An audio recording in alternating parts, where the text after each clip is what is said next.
Guys, it's your boy Dennis. Today we will be reviewing the XP Pen Artist 12 graphics tablet. Stay tuned for the video. Oh yes, also guys, forgot to mention, quick shout out to SD7. I'll have his channel's link in the description below. Go check him out and show him some love and support. Anyway guys, play the intro.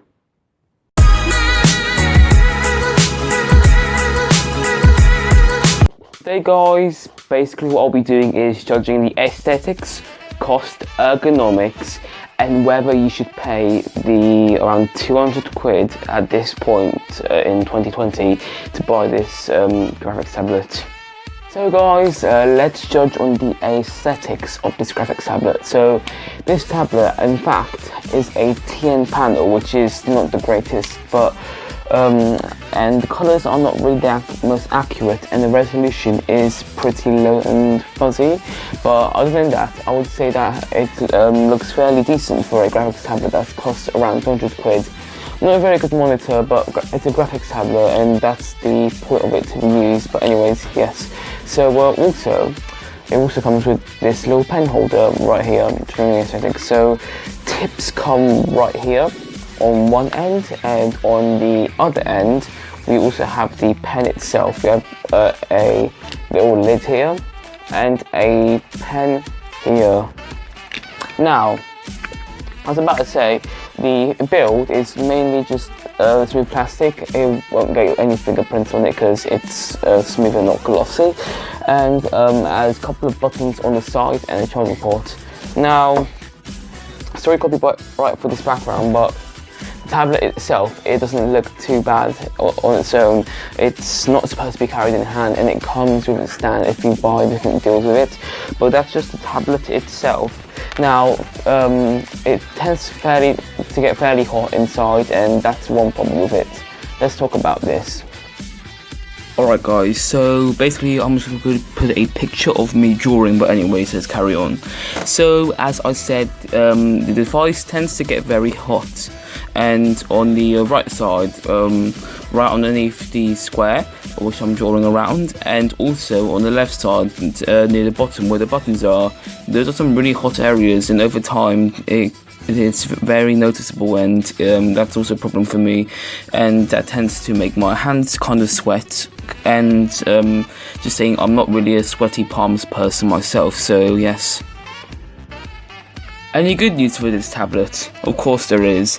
The tablet has around 8,000 levels of pressure sensitivity, actually over 8,000 by a tiny bit, but you get the point. And I would say that's actually very professional, but I don't really know anyone who would actually use them. But anyways, I use this program called Snip and Sketch. It's not the best, but it does take in pressure sensitivity for editing little pictures. But anyways, yes, I'm trying it on this very program, and I would say it's fairly easy.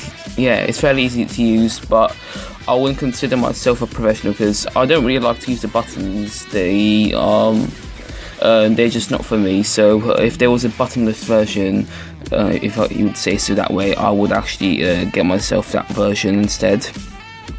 Now, setting up this thing is a really big mess. It's really hard to find out where the cables go, unless you actually read the labels on it. But anyways, yes, the cable management is very bad, and that's the only other downside about this tablet, because it takes a lot of time to put the cables in. 5 minutes, but you get the point. Anyways, and it just ruins your whole cable management, and it would ruin the look of your setup. So yes, there you go, XP Pen, there's something to work on.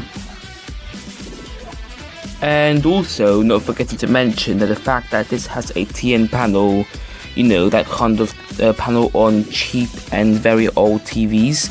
Yes, this is the kind of panel that you get, but it's actually surprising that you can actually draw on it. And also, again, as I said earlier, the resolution is very low, but for a graphics tablet, not very that professional, but for a middle-range graphics tablet, I would say this is actually very good. Also, going to aesthetics, the how to say, the body is very thin and also very light for a tablet this big.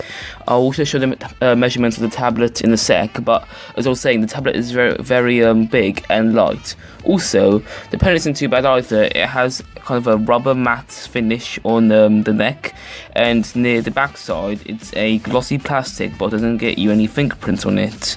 The tips on the pen case, the tips also are removable, and it has around 12 spare tips. Correct me if I'm wrong, but yes, around that amount of spare tips. And the back also acts as an eraser, which is actually very nice. And main ports are just USB and HDMI for power and display.